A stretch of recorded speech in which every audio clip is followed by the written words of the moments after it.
Então nós vamos ler a palavra sem perca de tempo, já vamos meditar na palavra de Deus. O nosso texto base está no livro escrito por Salomão, no livro de Cantares, e nós vamos ler o capítulo de número 2. A gente parece que pouco lê o livro de Cantares de Salomão, né? Cantares ou Cânticos de Salomão, como disse o irmão agora há pouco, está bem próximo aí do profeta Isaías, não é? Cantares de Salomão, capítulo de número 2, o versículo 1 nos diz assim: Eu sou a rosa de Saron, o lírio dos vales. Diga comigo agora, vamos lá. Eu sou a rosa de Saron, o lírio dos vales. Capítulo 4, verso 12, que já foi lido também esta noite. 4 e 12 diz como: Jardim fechado és tu, irmã minha, esposa minha, manancial fechado, fonte selada. Que coisa linda, glória a Deus. Meus amados, falar desse tema aqui esta noite, eu confesso que não foi muito fácil para mim ver esse tema, porque é um tema assim romântico, né? Bonito, falar de família e falar sobre jardim particular de Deus, família, jardim particular de Deus. E se vamos falar de jardim, vamos falar de flores, e são coisas poéticas, coisas lindas, que é um símbolo assim de amor, de afetividade, não é?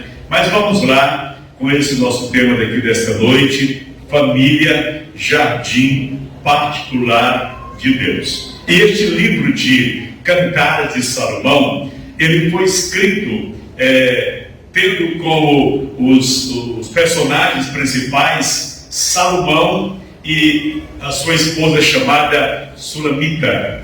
Então todos nós já sabemos que Salomão, ele teve, acho que o maior número de mulheres possíveis, né? Da história que nós conhecemos da Bíblia, ele foi o maior, né? A Bíblia diz que ele teve em torno de 1000 mulheres. Eu não sei para que tanta, mas ele tinha, né? Teve de 1000 mulheres, tinha Salomão. Então esta aqui, por nome Sulamita, ela ocupa todo esse espaço sagrado para simbolizar, para representar a igreja do Deus vivo. Glória a Deus. A igreja do Deus vivo. A igreja, meus amados irmãos, não sou eu particular, não é você particular. O apóstolo Paulo, escrevendo aos Coríntios, ele diz que nós somos membros desta família. Nós somos membros. E ele então ilustra com o nosso próprio corpo humano, dizendo que o nosso corpo é um só, porém ele é feito de muitos membros, e nenhum membro em particular pode dizer que é o corpo. O braço sozinho não é o corpo, o nariz sozinho não é um corpo, o olho sozinho não é um corpo. Eles só são um corpo quando eles estão juntos. Então assim é a igreja do Deus vivo, do qual servimos, do qual participamos. Juntos nós somos a igreja de Deus. E nesse particular, eu até ainda vou continuar para dizer, meus amados irmãos, que tem muitas pessoas nesses últimos tempos vivendo de modo equivocado e dizendo: eu não preciso me congregar, eu sou a igreja. Onde eu estiver, estará a igreja. Isso é um engano do maligno. Não é bíblico, não tem base bíblica. Pelo contrário, a Bíblia deixa muito claro que, eu repito, família, igreja é quando todo o corpo está unido. E Paulo ainda diz que o corpo não pode ter divisão. Não pode ter. Não pode ser dividido. Então tem muitas pessoas querendo se enganar, dizendo: eu sou a igreja. E não é. Você é parte da igreja, membro da igreja do Senhor Jesus. Amém? Glória ao Senhor do céu. Meus queridos irmãos, a igreja, ela é chamada de igreja universal, como também igreja local. A igreja local é esta, em que nos reunimos, em que nos congregamos, em que celebramos a Deus no templo aonde nós nos congregamos. Essa é chamada a igreja local. A igreja universal é todos aqueles membros em toda a parte do mundo que de fato adoram a Deus, celebram a Deus, glorificam ao Deus do céu. E meus amados, tem crente que só Deus conhece. Tem pessoas que vão para o céu que só Deus conhece. Parece que traz assim uma memória da época do profeta Elias, quando Elias se sentiu ameaçado por Jezabel, e ele estava fugindo de Jezabel, do rei e de todo o exército ali. Então ele se escondeu dentro de uma caverna escura, fria, terrível, mas com medo da morte ele entrou naquela caverna, e Deus então falou com ele naquela caverna e o chamou pelo próprio nome, dizendo: Elias, aonde estás? Elias ouviu aquela voz. Eu peço que de primeira etapa ele disse: como é que me acharam? Como é que me encontraram? Se o buraco é escuro, nem eu estou me vendo aqui, como é que me encontraram? E a voz repete dizendo: Elias, o que tu fazes aqui, Elias? E Elias então entendeu: esta voz é do meu Senhor. E a voz disse: sai fora. Quando ele saiu fora, ele disse a Deus: Senhor, o senhor não está sabendo, não está lembrando que eu sou o último representante teu da terra? O rei quer me matar. Se eu morrer, vai acabar, Senhor. E Deus então disse: não é assim não. Tu não sabes, tu não conheces, mas tem mais de 7.000 que não se dobraram diante de Baal.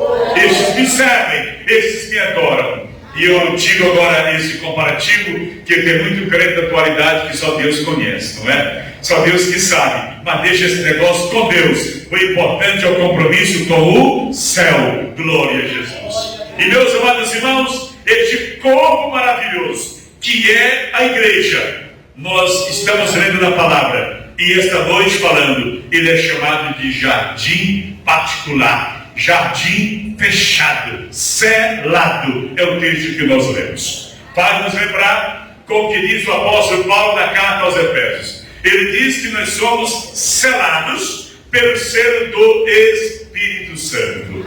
E o que é o selo? É uma garantia, é uma certeza de que ninguém mexeu ali, que ninguém violou aquilo dali. Hoje está praticamente extinta essa questão de carta. Eu não sei nem que ano foi no mundo que eu recebi uma carta. A não ser que a gente receba de instituições, de alguma secretaria de missão e algo parecido. Mas carta de família, eu até penso que você já faz anos que escreveu uma para a tua família, não é? Porque hoje a gente fala no celular na hora que quer, manda um zap, o outro já está vendo, fala de um vídeo, o outro está vendo em qualquer local do mundo, é assim? Então, me parece que carta está obsoleto. Mas quando nós fazíamos carta, a gente queria receber e ter o prazer de pegar aquele envelope e abrir para ler a carta. Quem é que gostava de dizer: olha, eu recebi uma carta tua, eu abri e li, mas está nem aqui tua carta? Parece que perde a graça, não é assim? Ou perdeu a graça, porque já violaram, já abriram, já olharam. O que eu estou querendo que você entenda? É que nós somos propriedade de Deus, e o apóstolo Paulo diz que nós somos selados com o selo do Espírito Santo. Ninguém pode mexer, ninguém pode violar, porque nós somos de Deus. Aleluia. E então Salomão nos diz aqui, por meio dessa escrita, que nós somos esse jardim fechado, selado. Glória ao Senhor. Perceba a importância que Deus nos dá, a grande importância que o Senhor dá à nossa vida. O capítulo 2, que nós lemos aqui esta noite, ele diz exatamente assim: eu sou a rosa de Sarón. Meus amados irmãos, quem disse essa palavra foi Sulamita. Ela disse: eu sou a rosa de Sarón. A rosa, todos nós sabemos e entendemos que ela é uma rosa delicada, pétalas macias, de de uma significância muito alta, de modo que você não pode pegar uma flor e tratar assim, com violência, tratar, pega e joga ali, ou pega aí. Não, uma rosa, ela é colhida com carinho, e quem recebe precisa ter o mesmo carinho, porque ela é formada por pétalas, e assim que é a rosa. Tem pessoas que gostam demais, e tem pessoas que não apreciam a natureza, as rosas, as flores, mas aquela mulher, por nome sunamita, ela disse: eu sou a rosa de Saron. A rosa de Saron. Agora, a rosa precisa ser apreciada, precisa ser tratada com carinho, precisa ser amada. Quem não tem carinho por rosa, jamais vai plantar um jardim. Quem não tem carinho por uma flor, não vai nem lembrar que precisa plantar um pé no seu quintal, no seu jarro, no jardim de verão, ou coisa parecida, porque você não dá valor. Deixa eu dizer, por que Sunamita dizia que ela era uma rosa de Saron? Porque ela sabia que ela era amada pelo seu esposo Salomão. Ela sabia que o seu esposo dava importância para ela e tratava ela como aquela rosa preciosa que tinha que ter afeto, carinho para pegar, para tratar, para manusear. E ela se sentia tão confiante que ela mesma dizia: eu sou a rosa de Saron. Eu não sei quantas rosas de Saron estão me ouvindo aqui esta noite. Eu não sei quantas rosas de Saron estão dizendo: sou eu esta pessoa. Porque, meus amados, neste caso, a rosa, ela precisa ser tratada por quem também oferece. A rosa, e uma vez recebida, precisa também ser bastante tratada. E ela dizia: eu sou a rosa de Saron. Nós vivemos uma época, meus amados irmãos, que tratar de família não é fácil. Porque família, apesar de ser algo de Deus, constituição divina, mas é um local muito problemático. A família. Perceba que a rosa, ela é bonita, ela é perfumada, mas você tem que pegar com cuidado. Porque se você pegar na arte dela, oh, rosa linda, ai, o que é isso? Espinho? Mas tem espinho na rosa? Tem. Tem espinho na rosa, a gente esquece isso. A gente se deleita na beleza da rosa, mas a gente não pode esquecer que ela também tem espinho.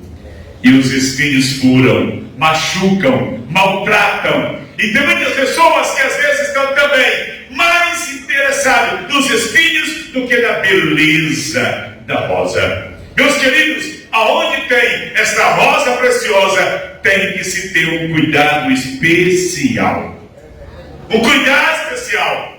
E aí, se a gente trazer para as questões particulares e para a nossa realidade, nós vamos dizer agora com os homens, vamos chamar de jardineiro aqui, esse jardineiro que cuida dessa rosa. Como é que nós estamos cuidando, não é? Como é que nós estamos tratando? Como é que nós estamos nutrindo, cuidando desta rosa? Porque precisa de um cuidado. E, meus queridos irmãos, tem famílias que estão vivendo, mas com muita dificuldade, porque nos parece que os espinhos estão mais à frente do que a beleza da rosa. O próprio Salomão, que é considerado aqui este moço, que cuidava bastante da rosa, Sunamita, que dizia: eu sou a rosa, também não deixou de mostrar que existe aqueles que lutam contra para acabar com esse jardim. No capítulo 2, versículo número 15, o texto diz assim, eu estou falando de Cantares, obviamente. Capítulo 2, e o versículo 15 diz assim: apanhai-lhe as raposinhas que fazem mal às vinhas, porque as nossas vinhas estão em flor. O que Salomão estava dizendo? Cuidado com as raposas. Cuidado, porque está na hora de florar, de aparecer as rosas no campo. E se não tiver cuidado com as raposas, com as raposinhas, elas vão destruir as nossas flores. vão destruir as nossas rosas, e nós precisamos ter cuidado com a raposa. Mas para aí, pastor, raposa no jardim? Quem cuidava estava dizendo, elas podem destruir o nosso jardim. Quando falamos dessa realidade, a gente poderia passar muito tempo hoje perguntando, quais são as raposinhas que estão destruindo o teu jardim? Quais são as raposinhas que estão acabando com a rosa, destruindo a rosa, tirando a beleza da rosa? Quais são essas raposas que estão provocando o teu jardim? Eu trabalhei por algum tempo, por graça e bondade do Senhor e do nosso ministério, na nossa FM Esperança, e aí eu apresentava um programa semanalmente. E um dia eu preguei a palavra pela manhã, e quando eu terminei de pregar, eu coloquei uma música para tocar, e de imediato o telefone tocou. Quando tocou aquele telefone, eu atendi. Havia uma mulher que chorava bastante, e quando eu ouvi ela chorando, eu disse, fica à vontade, pode chorar. Quando a senhora terminar, a senhora fala o que a senhora quer falar. E não se preocupe, se a música terminar, já tem outra engatilhada, vai tocar, mas a senhora vai falar comigo. E ela chorou, e ela tentou se equilibrar, e disse, o senhor é o pastor que estava pregando? Exatamente. Ela disse, eu quero lhe dizer uma coisa, esta palavra que o senhor falou, eu não sei como é que o senhor soube da minha vida, eu não sei quem ele falou da minha vida, mas o senhor falou tudinho para mim. Sabe por quê? Porque eu tenho 11 anos de casamento. E ela dizia, 10 anos que eu pensava que eu era a rainha do planeta Terra. Uma família linda, próspera, dinheiro na família, comércio bom, um marido exemplar, um pai muito bom. Aí ela disse, mas o diabo entrou na nossa família há um ano atrás. Quando eu me dei conta, o meu marido tinha outra família.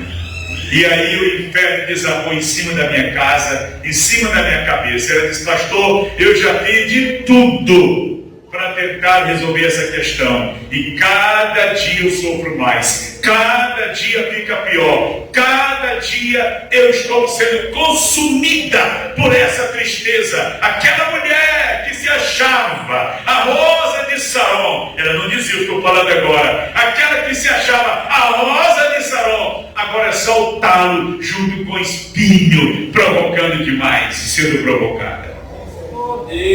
Ela disse, vou concluir, porque eu sei que isso está aí, vai já falar também. Mas deixa eu lhe dizer, eu disse para mim mesmo esta noite, eu praticamente não dormi, e eu disse para mim mesmo, amanhã será o último dia da minha vida. Amanhã será o último dia que eu vou naquele comércio me despedir. Será o último dia da minha família. Eu não suporto mais. E a melhor coisa que eu tenho a fazer é tirar minha vida, e acabou o sofrimento. Ela disse, eu vim cedo para o meu comércio. Abri o comércio. Me sentei naquela desilusão total. E ela olhava para a prateleira e dizia, tudo isso aqui não vale mais nada para mim. Hoje é o último dia da minha vida. Ela disse, pastor, eu me lembrei que essa rádio aí, alguém fala da mensagem de Deus. E eu liguei. Pois pastor, tudo da minha vida o senhor contou. A minha vida, a minha história. E eu estou chorando até agora, porque eu não entendi como é que o senhor falou. E eu tenho agora uma nova convicção. Eu não vou mais me matar. Jesus me deu vida nesse momento, e eu estou lhe ligando para dizer, eu tenho nova vida. Esta mensagem de Deus tocou na minha alma. E aí foi choro para lá, choro para cá. E nós oramos juntos naquele telefone. E ela chorava e ela dizia, eu estou chorando agora de felicidade, porque Deus alcançou a minha vida. Glória a Deus.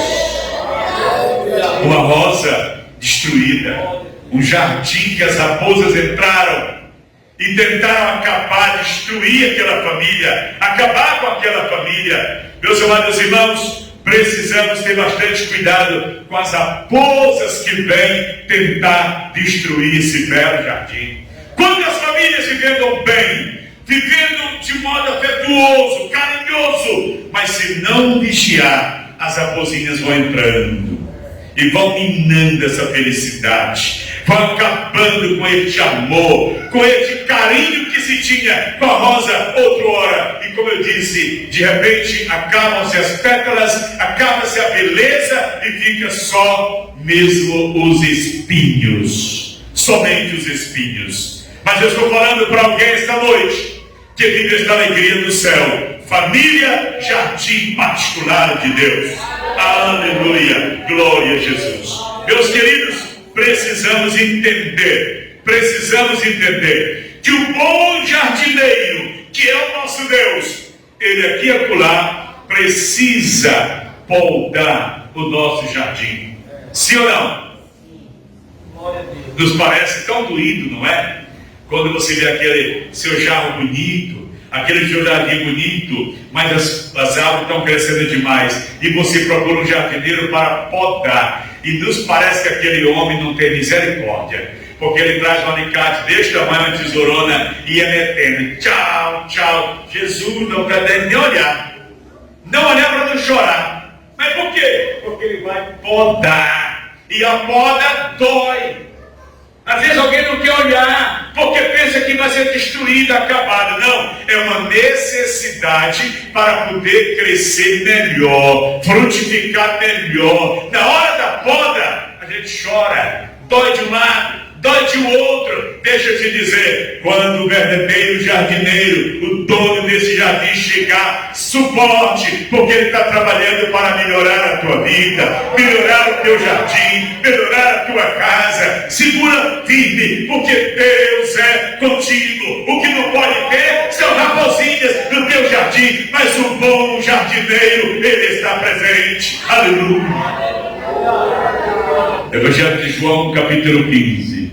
Jesus dizia: o meu pai é o agricultor, nós somos os ramos, e o meu pai cuida para aquele que está produzindo, produza mais ainda, e aquele que não produz, ele corta e joga fora, porque ele não quer sem frutificar. Então veja bem, o Senhor Deus do céu, o Senhor da igreja, vez por outra, ele precisa podar esse jardim. Agora, dói mais é quando ele tem que colher uma rosa dessa. Vocês entenderam? Aqui e acolá, ele vem no jardim, porque se não colher, vai cair, apodrecer ali e não vai nada a beleza da flor, né? Quando o jardim está bonito, quando a rosa está em tempo, alguém vai lá e corta para levar para o comércio, para alguém, para embelezar um ambiente, para embelezar um local a mais, com a rosa linda, forma-se um buquê lindo, não é assim? E vai embelezar o outro local. Aqui e acolá o dono do jardim está levando mais uma rosa. Eu só espero que demore vir aqui, viu? Glória a Deus. Que demore passar pelo meu jardim. Mas aqui e acolá, é ou não é? O dono do jardim não vem? Sim ou não? A gente sabe, mas se quer dizer, Senhor, agora não, passa a tesoura por ali, Senhor. Passa a tesoura mais longe, Senhor. Passa a tesoura mais distante. Mas a rosa, queridos, ela tem validade. Não esqueça isso. A rosa tem validade. Mesmo quando você compra um buquê lindo e você leva para sua casa, alguém diz: olha, se botar dentro de um jarro com água, dura muito tempo. Quando você olhar, a bichinha está se acabando, porque ela já passou da validade. Não é assim? Passou da validade. Mas o que me chama a atenção e deve ocupar a nossa mente esta noite é que nós somos esse jardim de Deus. Agora tem um detalhe: jardim não é um local de passeio. Jardim não é um bosque aberto à sociedade. Jardim não é algo público para dizer assim: pode andar, se quiser pode se deliciar, levar um galinho para você, levar uma rosa para você. Não, quem tem um jardim, ele é trancado, fechado, porque o jardineiro é que cuida dali. A família vai lá e cuida e olha e desfruta daquela beleza. A palavra de Deus está dizendo para mim e para você: o estranho não entra nesse jardim. O estranho não penetra nesse jardim. O estranho não tem tem acesso a esse jardim, porque o Supremo Jardineiro não permite, porque esse jardim é muito especial. É muito especial. Então, eu quero que você diga com muita alegria: eu sou muito especial. Mas diga mesmo: pastor, eu estou sofrendo tanto, é porque o senhor não sabe da minha vida. Diga em nome de Jesus esta noite: eu sou muito especial. Sou uma flor de Deus, uma rosa de Deus, muito especial. Sabe como é que Deus te olha? Sabe como é que Deus te vê? Ainda no livro de Cantares, capítulo de número 4, versículo 7. 4 e 7. O que diz o texto? Tu és toda formosa, querida minha, em ti não há defeito. E aí, irmãs? Dá para você dar glória a Deus com isso? Tu és toda formosa, querida minha, em ti não há defeito. Que coisa, né? Muito bom quando o marido pode chegar perto da esposa, né? E traçar estas palavras para a esposa, não é? Da admiração, da beleza,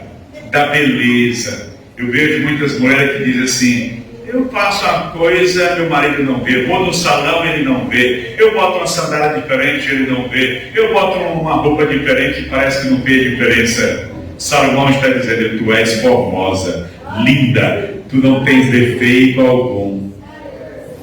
Pastor, mas eu sou nem bonita. Eu sei que eu não sou bonita. Estamos falando da beleza que Deus traz à tua alma, à tua vida. Mas assim, se alguém decidir estar com você, é porque você é importante, você é bela, você tem um preço muito alto, um preço caríssimo demais.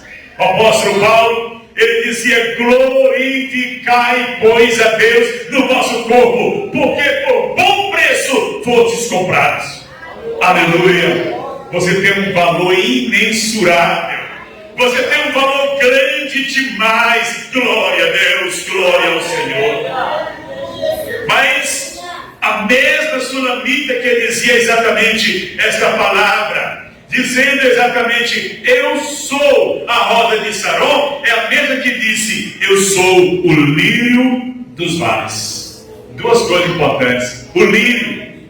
O que é o lírio? Também é uma rosa de extremo valor, que deve ser cuidada, tratada. Se você for à floricultura aqui em São Luís, você vai se encantar com tantas coisas bonitas, com tanto jarro bonito. Mas se você quiser ver coisa mais bela, você procura onde é que está aquelas mais belas. Está guardado lá dentro, eu já vi, tem até ar-condicionado.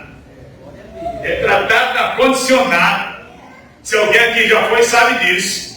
As outras estão por ali, estão até pegando no sol, alguma coisa. Mas as mais caras estão no ar-condicionado. Porque você vai lá se você quiser algo melhor. Agora, prepare o bolso para pagar. Quando você, mas eu me encantei com esse aqui. É lindo demais. Aí alguém vai te falar: é assim, é da família tal. E quanto custa? Te senta para ouvir, viu? Te senta para ouvir o valor.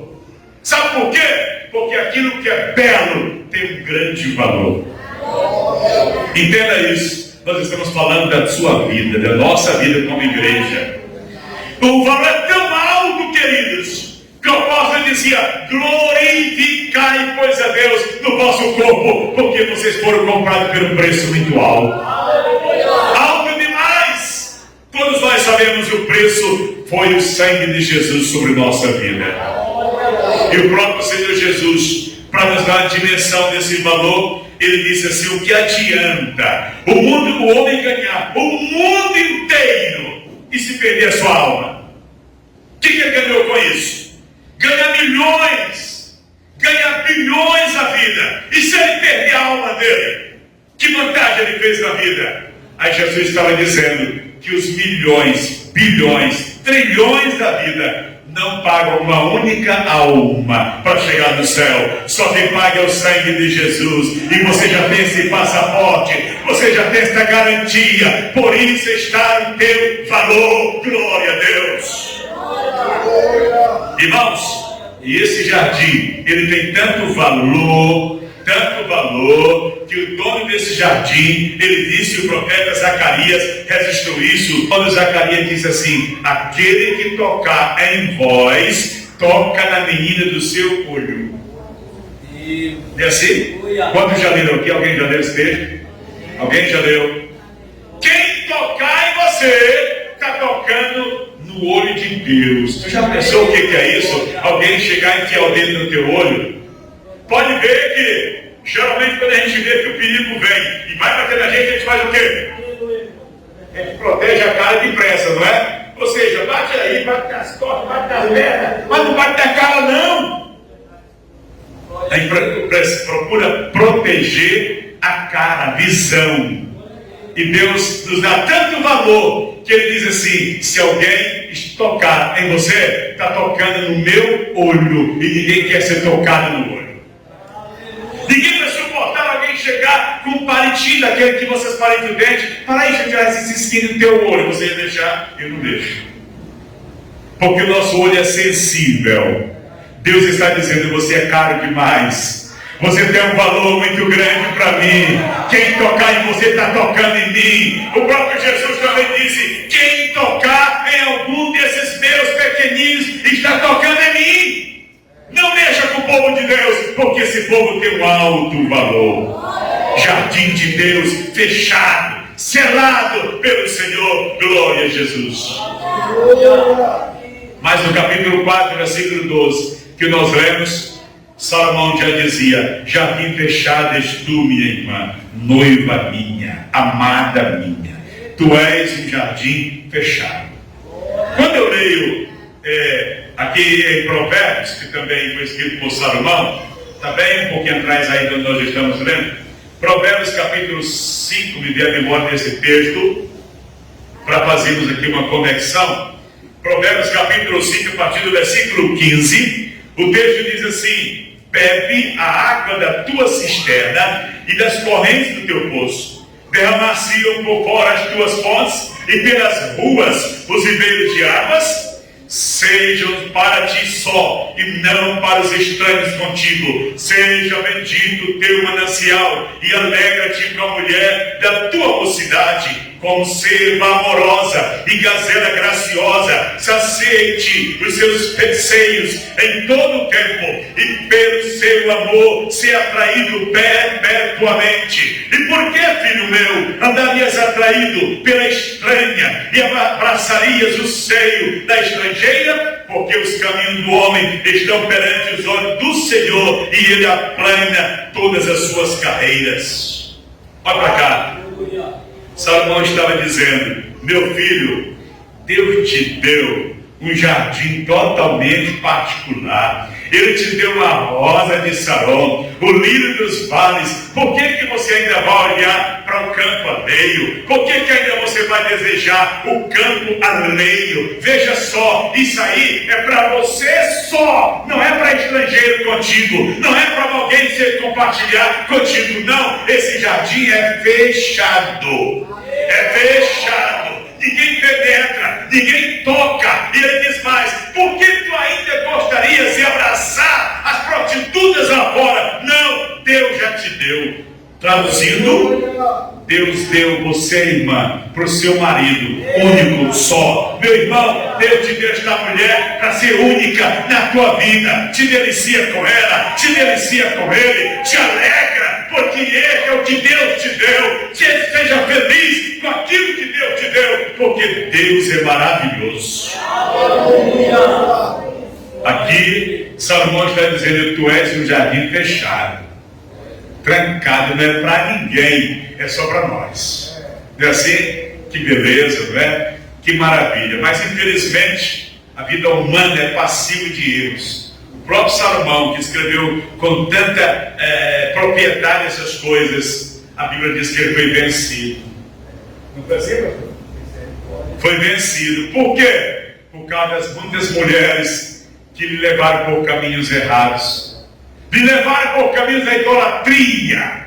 Mas ainda bem que quando ele estava velho, depois que ele deixou de ser rei, ele se converteu e ele escreveu o livro de Eclesiastes. Aí ele começa a dizer, vaidade de vaidade, tudo é vaidade. Salomão, aí ele diz, agora Salomão tornou-se um pregador. Está lá no capítulo 1. Ele tornou-se pregador. Finalmente ele reconheceu que tudo é vaidade na vida, mas o bom é servir a Deus, o Senhor da vida. Glória a Deus. Meus queridos, o jardineiro, ele se embeleza com o que ele vê. Ele se encanta com o jardim que ele mesmo trabalha. Ele fica feliz com o jardim que ele mesmo trabalha. Agora vamos fazer uma analogia.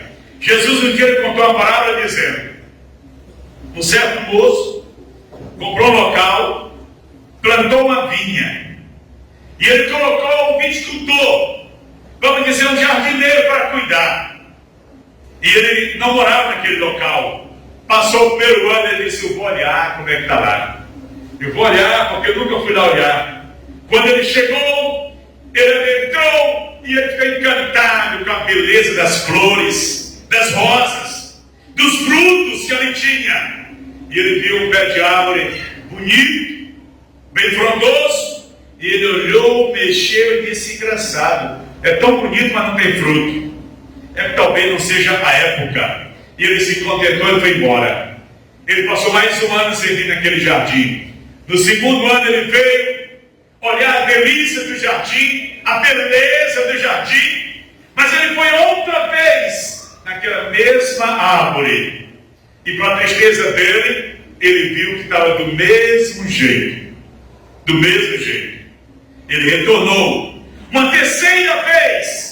Quando ele retorna, nos parece que ele nem olha mais perto das flores, ele vai direto naquela árvore. Quando ele chega lá, que ele olha, que ele não vê fruto, não vê nada, ele chama o que cuidava do jardim e disse: por que está ocupando inutilmente a minha terra, esta árvore? Pega o machado, corta, lança fora, porque eu só quero algo aqui que produza. E isso aqui está com 3 anos que eu venho olhar e não tem nada. Lança o machado e joga fora.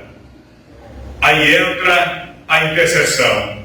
Aquele jardineiro diz: oh meu patrão, deixa eu te dizer, eu não posso passar por cima de tua ordem, eu não posso extrapolar o que o Senhor me diz, mas deixa eu te dizer, não derruba agora não esta árvore, derruba agora não, deixa ela em pé, que eu te prometo que eu vou cuidar com um carinho especial esse ano. Eu vou cercar, eu vou adubar, eu vou aguar, eu vou tratar com um carinho especial para que ela possa produzir. Se produzir, bem será. Se não produzir, eu nem questiono mais, eu meto o machado e derrubo ela.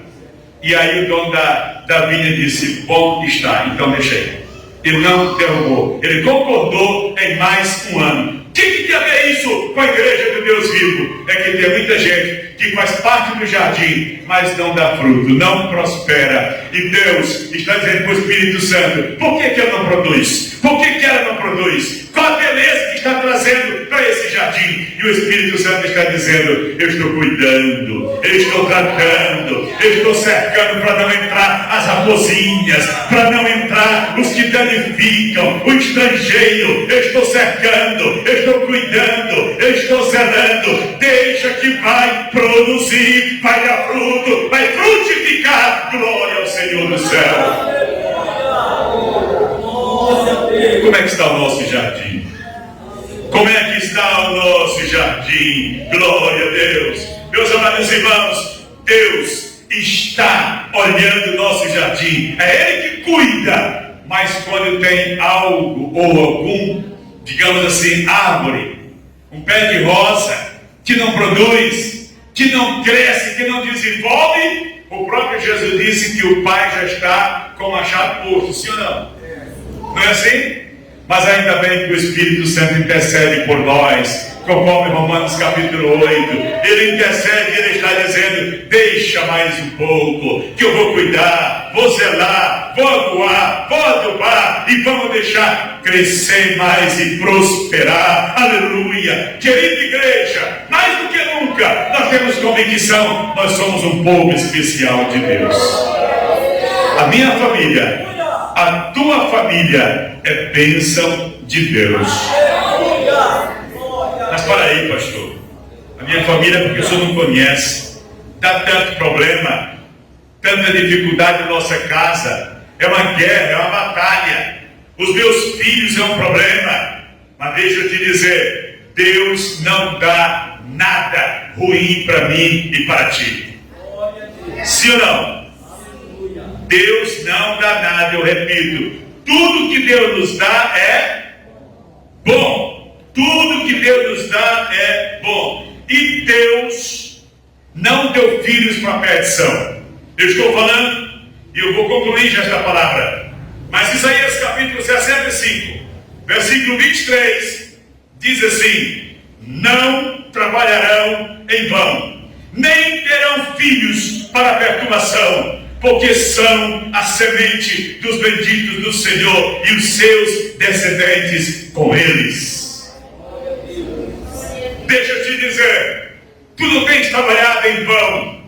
O teu jardim não vai perecer. Deus está dizendo que teus filhos não são perturbação, não são cruz pesada, porque eles são semente dos benditos do Senhor. Diga esta noite: a minha família é de Deus. A minha família é de Deus. E eu posso dizer, como Josué, eu e a minha casa, eu e a minha casa, nem que seja pela fé, você vai dizer esta noite, eu e a minha casa, em nome de Jesus Cristo, eu e a minha casa, para a glória de Deus.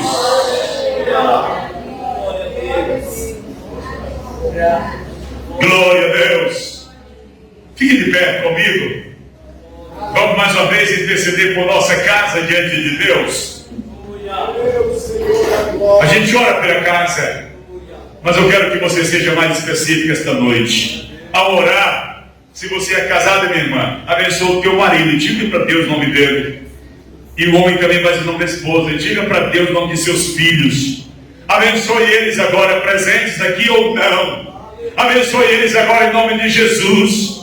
E que tua família não vai perecer. Você vai cercar, você vai cuidar, porque Deus te deu uma família bonita, abençoada, e eles são bênção de Deus. Aleluia. A tua família é um jardim particular de Deus e não vai perecer, em nome do Senhor Jesus.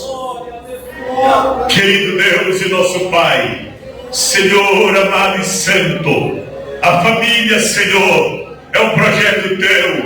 A família, meu Pai, é uma instituição tua. Foi o Senhor que criou, foi o Senhor que estabeleceu. E a tua palavra nos diz que nossos filhos são bênçãos, são heranças que o Senhor nos deu. E eles não são perturbação, não são problemas. Mas, Senhor, tu conheces esta família que agora se coloca diante de ti. Eu quero pedir a tua bênção, o teu cuidado, Senhor, e a tua providência sobre esta família agora. Se alguém está enfrentando dificuldade, lutas na família, Senhor, eu oro agora, suplicando a tua bênção, suplicando ao Senhor que quebre todas as amarras do diabo, do inimigo, que o Senhor retire agora todos os problemas da família e que esta família seja a família íntegra, unida, em comunhão, em alegria, te servindo com fervor na alma. Senhor, abençoa minha esposa. Oh Deus, cuide da minha esposa Rita Fialho Ribeiro. Toma de conta daquela vida, certeira com teu cuidado, com a tua bênção. Os nossos filhos, o Felipe, a Priscila, o Benjamin II, a família de cada um deles, guarda, livra do mal, livra da mão do tentador. Cerca, Senhor, a nossa família com teu cuidado, porque tua palavra nos diz que nós somos selados, ninguém pode tocar, ninguém pode se intrometer, porque é promessa tua de bênção em nossa casa, em nossa família. Deus querido, abençoa aqueles que estão afastados da tua casa, traz de volta, toca agora nessas vidas, move agora pelo poder do teu Espírito, Senhor, e onde estiver, receba um toque da tua tua presença agora, para a glória e louvor do teu nome. Ouve-nos do céu, continua conosco, nós oramos a ti, e no nome de Jesus já te agradecemos. Amém. Deus nos abençoe, muito obrigado. Podeis tomar assento.